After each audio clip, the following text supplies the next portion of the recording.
नमस्कार, आप देख रहे हैं ETN न्यूज और मैं हूं आपके साथ आरती तिवारी। तो चलिए करते हैं खबरों की शुरुआत। खबरों में सबसे पहले बात करते हैं मध्य प्रदेश में ओबीसी आरक्षण को लेकर राजनीति और आंदोलन दोनों ही गर्मा गए हैं। राजधानी भोपाल में ओबीसी संयुक्त मोर्चा ने प्रेस वार्ता कर सरकार को सीधी चेतावनी दी है। मोर्चा का कहना है कि 13% आरक्षण को 6 साल से होल्ड पर रखकर लाखों युवाओं के साथ अन्याय किया जा रहा है। अब इसे तत्काल लागू करना होगा। प्रेस वार्ता में संयुक्त मोर्चा के पदाधिकारी कमलेंद्र सिंह पटेल ने कहा, यदि सरकार ने तत्काल 13% पदों को अनहोल्ड नहीं किया और 27% आरक्षण लागू नहीं किया तो इसके गंभीर परिणाम भुगतने होंगे। उन्होंने कहा कि लाखों ओबीसी युवा अन्याय का दंश झेल रहे हैं और अब यह स्थिति असहनीय हो चुकी है। मोर्चा ने साफ कर दिया कि यदि 23 सितंबर को होने वाली सुप्रीम कोर्ट की जन सुनवाई में प्रदेश सरकार मजबूती से पक्ष नहीं रखती है तो इसे संपूर्ण ओबीसी वर्ग के अधिकारों का सीधा अपमान माना जाएगा। प्रेस वार्ता में संगठन ने जातिगत जनगणना पूरी करने और जनसंख्या अनुपात के आधार पर आरक्षण सुनिश्चित करने की भी मांग रखी। वक्ताओं ने चेतावनी दी कि यदि सरकार ने समय रहते ठोस निर्णय नहीं लिया तो ओबीसी समाज की युवा शक्ति सड़कों पर उतरकर आर पार की लड़ाई लड़ेगी। प्रेस वार्ता में ओबीसी महासभा, भीम आर्मी और जैस जैसे संगठनों के वरिष्ठ पदाधिकारी मौजूद रहे।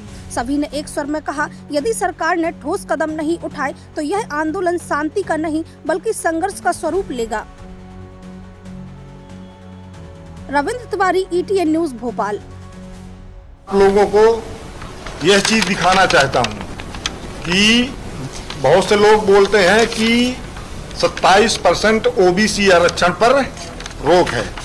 मार्च 2019 में अध्यादेश आया, उसके बाद 2022 में शिक्षक भर्ती वर्ग 1 में 13% दिया गया फर्स्ट काउंसलिंग में, फिर द्वितीय काउंसलिंग में 27% रिजर्वेशन दिया गया।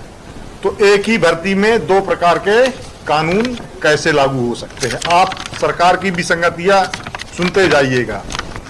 इसके बाद एक मामला आया, आस्था दुबे का मामला आया, जो 2021 में, वो सिर्फ नीट पीजी को लेकर था स्पेशल, उसमें स्टे था और किसी भी भर्ती में स्टे नहीं था।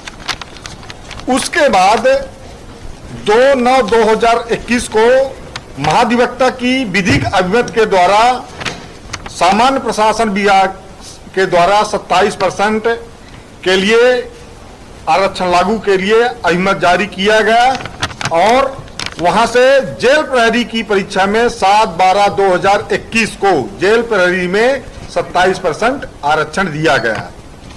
उसके बाद आते हैं 4/5/2022 को, जो शिवम गौतम के नाम से याचिका है, वो सिर्फ केवल एडीपीओ में स्पेशल जो पीएससी का पेपर होता है, एडीपीओ को लेकर रोक लगी थी, किसी भी भर्ती परीक्षा में रोक नहीं थी, उसका आदेश हवाला दिया गया।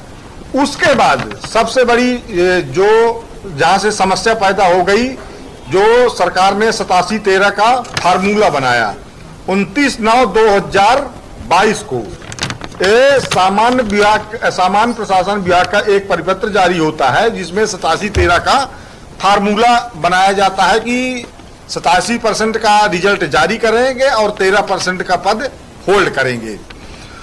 उसके बाद मैं आपको बता रहा हूं कि 4 ऐसी भर्ती परीक्षाएं, 87-13 के बाद भी 4 ऐसी भर्ती परीक्षाएं हैं जिसमें ओबीसी को 27% रिजर्वेशन दिया गया है। 12/10/2022 को पुलिस कांस्टेबल में 27% रिजर्वेशन दिया गया। 10/2/2023 को सभी इंजीनियर भर्ती में 27% ओबीसी को रिजर्वेशन दिया गया।